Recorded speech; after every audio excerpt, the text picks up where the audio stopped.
सवाल ये है कि क्या खुदा मर सकता है? क्या खुदा को मौत आ सकती है? अगर हम इस सवाल का बहुत ही मुख्तसर और साफ जवाब दें तो वो जवाब यूं होगा कि जी हाँ, खुदा को मौत आ सकती है और वो मर भी सकता है। बल्कि यूं कहे कि उसे मौत भी आई और वो मौत की हालत से गुजरा भी। अब ये आखिरी बात है जो हमने पहले अर्ज कर दी, लेकिन ये बात तब ही समझ में आएगी जब आप इन बातों पर गौर करेंगे जिनकी बिना पर हमने ये अर्ज किया है।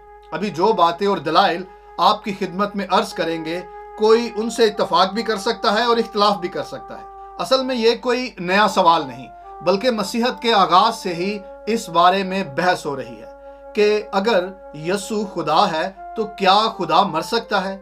यसु मसीह की सलीबी मौत पर लोगों ने कई सवाल किए कि आप मसीही लोग यसु को खुदा कहते हैं और आपका खुदा सलीब पर मर गया। क्या खुदा को मौत आ सकती है? क्या खुदा मर भी सकता है? क्या सलीब पर यसु की मौत खुदा की मौत है? क्या इब्ने खुदा की मौत से तसलीस टूट गई? जब कोई ये सवाल करता है कि क्या खुदा को मौत आ सकती है या नहीं, तो ये सवाल उन लोगों के लिए बहुत ही अहम है जो खुदा के वजूद के कायल हैं। अगर कोई किसी भी नजरिए के तहत खुदा को मानता है या किसी भी तसव्वुर से उसे पहचानता है, उसका यकीन करता है, तो उसके लिए ये जानना जरूरी है कि क्या खुदा को मौत आ सकती है, क्या खुदा मर सकता है। इससे कबल के इस सवाल के जवाब की तरफ जाया जाए, मौत से मुतल्लिक कुछ बातें हैं जो आपकी खिदमत में अर्ज करते हैं और साथ ही कुछ सवालात हैं जो हमारी तरफ से हैं जिनसे इस मौजू को समझने में अच्छी खासी मदद मिलेगी। जैसे कि लफ्ज मौत के कई मायनी और इस्तेमालात हैं। मसलन मौत वफात है, इंतकाल करना है, जान से जाना है, रहलत फरमाना, दुनिया से कूच कर जाना। अब अमवात तो कई तरह की होती हैं। एक वो मौत है जिसे हम जिस्मानी मौत कहते हैं, जिसके बारे में शायर ने यूं लिखा है, जिंदगी क्या है अनासर में ज़हूर तरतीब, मौत क्या है इन्हीं अज्जा का परेशान होना। और फिर एक रूहानी मौत भी है और एक मौत वो भी है जिसे हकीकी मौत कहा जाता है। अब यह मालूम करना होगा कि हकीकी मौत रूहानी मौत है या बदनी मौत है, और इसके साथ वो मौत भी है जो पहली मौत है और फिर दूसरी मौत भी है। अब लफ्ज मौत मजाजी मायनों में भी इस्तेमाल होता है, जैसे ज़हनी या शऊरी मौत या रिश्तों की मौत, जब ताल्लुक के टूट जाने के सबब से लोग एक दूसरे के लिए मर जाते हैं। जहां अक्सर कहा जाता है कि आज से मैं तुम्हारे लिए मर गया और तुम मेरे लिए मर गए। खुदा की मौत को समझने के हवाले से कुछ अहम बातें हैं जो हमारे जहन में होनी चाहिए, और इसके साथ कुछ सवालात भी हैं जो हम आपकी खिदमत में अर्ज करते हैं, जिन्हें अगर आप अपने सामने रखेंगे तो इस सारे मौजू को समझने में, इस सारी बात को, इस सारे मामलात को जानने में काफ़ी आसानी होगी। जैसे कि क्या मौत अदम वजूद का नाम है, यानी नेस्त होने का, फना होने का नाम मौत है? मतलब यह कि क्या मौत मुकम्मल खात्मे का नाम है, या फिर बदन और रूह की जुदाई को मौत कहते हैं, जिसमें बदन दुनिया में रह जाता है और रूह इस जहाने फानी से कूच कर जाती है। यहाँ यह सवाल भी बनता है कि क्या बदन को मौत आने के बाद रूह भी मर जाती है, और अगर बदन से रूह जुदा होने के बाद बदन को मौत आ जाती है तो फिर रूह कहाँ जाती है? और वो लोग जो रूह के कायल नहीं, उनके मुताबिक जब बदन को मौत आती है तो क्या वो हमेशा हमेशा के लिए फना हो जाता है? सो ये सारे सवाल हैं जो हमारे सामने होने चाहिए। अब जेर बहस सवाल को भी दोहराते हैं, क्या खुदा मर सकता है या खुदा को मौत आ सकती है? ऐसा करते हैं, इसमें एक और सवाल ऐड कर लेते हैं, क्या खुदा को कोई मार सकता है या फिर खुदा खुद को मार सकता है? इन सारे सवालों में और उस मरकजी सवाल में जो किया जाता है, दो अल्फाज बहुत ही अहम हैं, एक तो खुदा और दूसरा मौत। अगर हम इन दोनों अल्फाजों को एक साथ देखें तो बहुत सारी बातों को समझ पाएंगे, क्योंकि हम बात कर रहे हैं खुदा की मौत की, कि खुदा को मौत आ सकती है या नहीं। तो पहले यह देख लें कि मौत क्या है, मौत किसे कहते हैं। एक मौत वो है जहां कोई खुदा से दूर हो जाए, अलग हो जाए, यानी जब किसी का ताल्लुक खुदा के साथ ना हो, यानी उसके ताल्लुक के टूट जाने के सबब इंसान मौत की हालत में चला जाता है। मतलब यह कि खुदा से दूरी मौत का नाम है। इस मौत का इतलाक सिर्फ और सिर्फ मखलूक पर हो सकता है। जब तक किसी का ताल्लुक खुदा के साथ है तो मानो उसका ताल्लुक जिंदगी के साथ है, वो जिंदगी से मंसूब है। लेकिन जब किसी का रिश्ता खुदा से मुनक़ता हो जाता है और वो उससे जुदा हो जाता है, तो इस सूरत हाल को मौत कहा गया है, जिसे आम अल्फाज में हम रूहानी मौत भी कहते हैं। सो अभी हमने अर्ज किया कि इस मौत का इतलाक खुदा पर नहीं हो सकता, ये सिर्फ इंसानों के लिए है और ये मौत इंसानों पर वारिद आती है। और दूसरा ये कि मौत को एक मायने में इंतकाल भी कहा जाता है। इंतकाल मतलब एक जगह से दूसरी जगह पर मुंतकिल हो जाना। इसका इतलाक भी खुदा पर नहीं हो सकता, क्योंकि वो तो हर जगह पर मौजूद है और वो कैसे एक जगह से दूसरी जगह पर जाए, क्योंकि वो मकाम या जगह ही वजूद नहीं रखती जहां पर खुदा की मौजूदगी नहीं। इसलिए खुदा की जात कभी इंतकाल ही नहीं कर सकती और ना ही मुंतकिल हो सकती है। तीसरा ये कि मौत से मुराद जिस्म का बेजान होना। खुदा के पास तो जिस्म ही नहीं, यानी ऐसा जिस्म जैसा हम इंसानों के पास है, मादी बदन दीदनी मखलूक के पास है। यानी मौत जिसे आती है वो मादा है, वो ये बदन है और इसी से जान निकलती है। इन मायने में भी खुदा की जान नहीं जा सकती, खुदा को मौत नहीं आ सकती, क्योंकि खुदा तो रूह है। अब इसमें एक ज़िमनी सवाल किया जा सकता है कि क्या रूह को मौत आ सकती है? चले मजीद देखते हैं कि मौत से क्या मुराद है। मौत को बयान करते हुए यह भी कहा जाता है कि मौत ऐसी हालत का नाम है जिसमें इंसानी बदन के बुनियादी अज्जा मुंतशर हो जाते हैं। अब क्या इसका भी इतलाक खुदा पर हो सकता है या नहीं? यकीनन बिल्कुल भी नहीं, क्योंकि अगर मौत बदन के या वजूद के मुंतशर होने की हालत को कहा जाता है तो ये उस बदन या वजूद पर वारिद होगी जो मुरक्कब है, यानी बिखरेगा वही जो कभी यकजा था।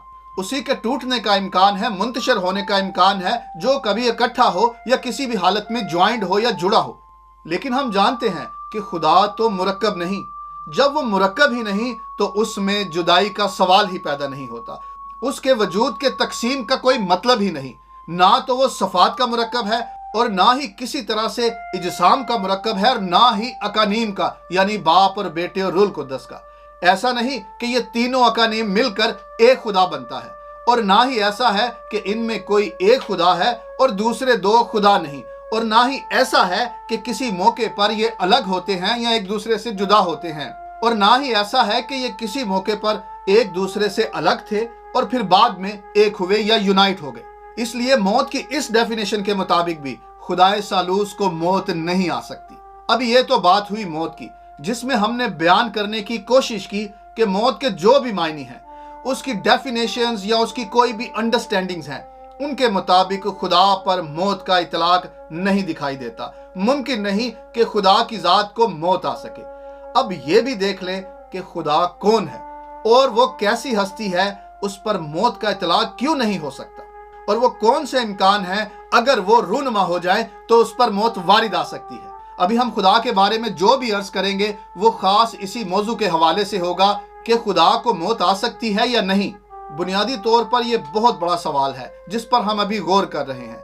अगर हम इसे समझेंगे तो बहुत सारे अलाहियाती मामलात को समझने में और उसकी आगाही हासिल करने में आसानी होगी। एक तो यह कि इस मामले का ताल्लुक मजहब से है, क्योंकि हर मजहब जो खुदा पर यकीन रखता है उसके मानने वाले फर्क फर्क तरीके से मुख्तलिफ तरह से खुदा की जिंदगी और मौत को देखते हैं और उनका अपना अपना नजरिया है। हर कोई अपनी तरह से खुदा के वजूद को और उसकी मौजूद होने को देखता है, और उसी में खुदा ताला की मौत के हवाले से भी हर किसी की अपनी अंडरस्टैंडिंग या अपना नजरिया है।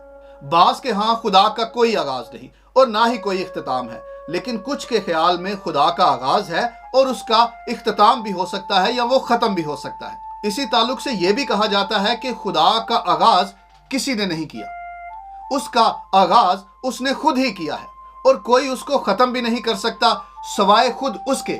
और ये बात ऐसे है कि खुदा के होने का तस्वुर खुदा ने खुद ही अता किया है, फिर चाहे उसकी कोई भी सोर्स हो या कोई भी वजह हो। इल्हाम के जरिए उसने आगाही दी या मकाशवा के जरिए उसने अपने वजूद को जाहिर किया, या फिर दलाइल से और या कायनात की मौजूदगी से उसने ये तौफीक अता की कि इंसान अपने शऊर में अपनी फिक्र में सोचे कि इसके पीछे कौन है और उस तक पहुंचने की कोशिश करे या उसे पहचानने के लिए जद्दोजहद करे। और अगर हमसे ये सारी रिसोर्सेज, सारे वसाइल ले लिए जाए, यहाँ तक कि हमारा शऊर भी हमसे ले लिया जाए, तो फिर इसका यह मतलब हुआ कि खुदा ने खुद को खत्म कर दिया। ये एक फलसफा है। इसमें खुदा के होने का, उसके जिंदा होने का या उसकी मौत का ताल्लुक खुदा की पहचान से है और उसके बारे में ख्याल के आगाज से है। इसका एक और भी पहलू है, इसे भी सामने रखना होगा। और अगर खुदा में मौत नहीं और खुदा को मौत आ नहीं सकती तो मौत आई कहां से? वो इन मायनों में कि मौत का फरमान तो खुदा ने जारी किया, तो खुदा ने किस तरह से मखलूक पर मौत को अप्लाई कर दिया।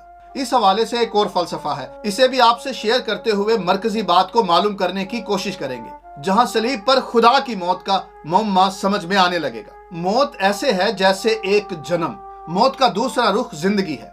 एक और नजरिया यह है जिसमें बयान किया जाता है कि खुदा की मौत उस पर भरोसा करने वालों से मंसूब है। खुदा का आगाज वहीं होता है जहां उसका यकीन करने वाले उसका यकीन करते हैं। खुदा का आगाज वहीं होता है जहां उसका यकीन करने वाला उसके यकीन का आगाज करता है।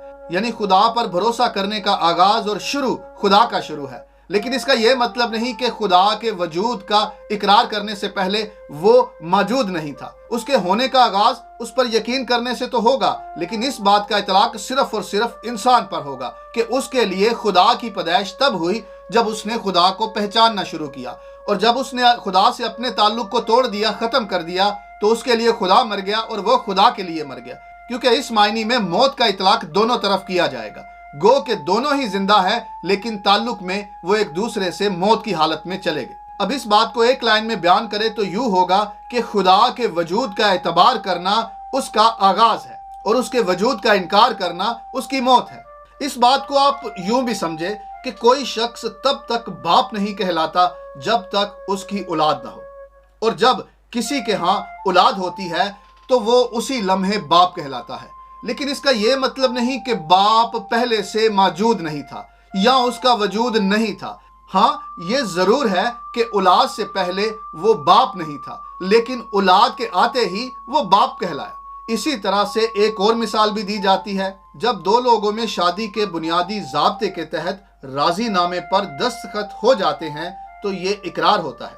तो इसके बाद मर्द को शोहर और औरत को बीवी होने का हक अता होता है। बिल्कुल इसी तरह से इंसान और खुदा के दरमियान इंसान का यकीन करना कि खुदा है, उसका इकरार करना खुदा के होने का आगाज है। हमने अर्ज किया कि यह एक नजरिया है जिसे लोग मानते हैं, और मजीद इसमें कहा जाता है, मान ले कि कोई भी इंसान खुदा का यकीन नहीं करता और उसके होने से कोई भी वाकिफ नहीं, या कोई उससे वाकिफ होना ही नहीं चाहता, तो इसमें खुदा के खुदा होने की बहस ही नहीं रहती। जहां कोई खुदा के वजूद का कायल नहीं तो फिर वहां खुदा के आगाज का या अंजाम का कोई सवाल ही नहीं। उसके अजली होने अब्दी होने का मतलब ही नहीं। वो अजली और अब्दी है तो हुआ करे, लेकिन यहाँ तो कोई उसे मानने के लिए तैयार ही नहीं, किसी को उसमें दिलचस्पी ही नहीं। सो खुदा के वजूद का इकरार खुदा का आगाज है और उसका इनकार उसका इख्तिताम है।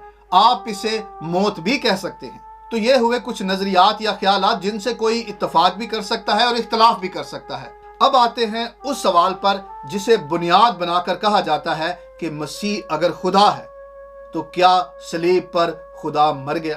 क्या आप मसीहों का खुदा मर जाता है, उसे मौत भी आती है? और हमने अर्ज किया कि खुदा मरा भी है और उसे मौत भी आई है। यकीनन इसमें कोई शक नहीं, उन मायने में खुदा को मौत नहीं आ सकती जिस तरह से अभी हमने अर्ज किया है। हमने मुख्तलिफ तरह से मुख्तलिफ बयानात की रोशनी में देखने और समझने की कोशिश की कि किसी भी तरह से खुदा पर मौत का इतलाक मुमकिन है या नहीं। हमने ये भी अर्ज किया कि अगर खुदा का आगाज है तो उसका इख्तिताम भी होगा, और असल में इंसानी शऊर में उसका आगाज और अंजाम उसके मौत से मंसूब किया जाता है। लेकिन जहां तक बात है खुदा के वजूद की, उसकी मौजूदगी की, तो वो तो अजली और अब्दी है, और क्योंकि वो अजली और अब्दी है इसलिए उसे मौत भी नहीं आ सकती और उस पर मौत का इतलाक भी नहीं हो सकता, क्योंकि उसका तो कोई आगाज नहीं और इसलिए उसका कोई अंजाम भी नहीं। इस तरह से वो मौत की हदूद में आता भी नहीं, और खुदा तो खुद जिंदगी है, तो फिर उसे मौत कैसे आ सकती है? लेकिन फिर भी मसीह लोग कैसे कह लेते हैं कि खुदावंद यीशु मसीह सलीब पर मर गया, इब्ने खुदा को मौत आई? वो जो कायनात का खालिक है, वजह कायनात है, अजली और अब्दी है, उसे मौत कैसे आ गई? वो सलीब पर मर कैसे गया? और दूसरी तरफ मसीही लोग खुदा की मौत का प्रचार करते हैं। ये बात समझ में नहीं आती, लेकिन हम यही समझाने की कोशिश कर रहे हैं कि उसे मौत आई। यकीनन ये बात उन लोगों की समझ में नहीं आती जो खुदाए सलूस की हकीकत से नावाकिफ हैं। पहली बात मालूम करनी होगी कि खुदा बाप, बेटे और रूह कुद्दस में दूसरा रुकन या पर्सन दुनिया में मुजस्सम होकर आया।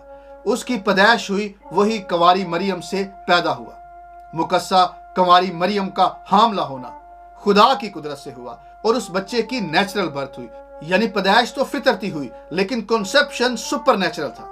जिसे हम खुदावंद यीशु मसीह कहते हैं, वो कामिल खुदा और कामिल इंसान है, यानी अजली बेटा दुनिया में इंसानी बदन में जाहिर हुआ। वो हर लम्हे हर वक्त इलाही और बशरी था, लेकिन जब उसने जिस्म अख्तियार किया तो तब उस पर उन सारे कवानीन का इतलाक हुआ, अप्लाई होने लगे जो हम इंसानों पर होते हैं। यानी वो इलाही हस्ती इंसानी हदूद में आ गई, लिमिटेशन में आ गई। सिर्फ हमारी हदूद में ही नहीं आया, बल्कि हम इंसानों की तरह उन सारे हालात से गुजरा, उन अदवार से गुजरा जिनसे हम इंसान गुजरते हैं।